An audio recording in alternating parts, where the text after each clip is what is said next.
If one side, left or right of your Skullcandy Dime 2 is not working, no sound, not charging, not auto turning on when removed from the case, maybe only works on solo mode, not together, then in this video we're gonna fix all this problem for you.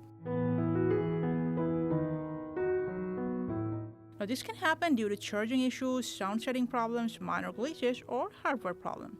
If one side is not turning on, then it's definitely a charging issue. For that, remove the buds from its case. Now go ahead, clean the case, the slots, the contact pins, the buds, the charging connectors, and everything properly. Now after that, leave both the buds and the case on charge for at least an hour. Your one side not charging or not turning on problem should be solved after that. If it's a one side no sound issue, iPhone, Android, whatever you're using, from settings, search for mono audio. First of all, make sure mono is turned off. And in audio balance, if it's selected to extreme left or right, just go ahead, slide it to mid position.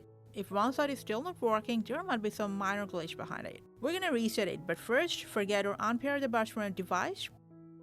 Before reset, turn off both the buds by press and hold on 4 seconds on both of them. After that, either on the left or the right bud, press and release twice, and then press and hold for 2 seconds to reset them. After the reset, place the buds inside the box, close the lid, and then open them again. Go ahead, pair it to your phone, and I'm absolutely sure your one side not working problem is solved after that. Now just in case if it's still there, just contact Skullcandy customer service to check if it's a hardware issue or not. Happy listening, thanks for watching, and take care.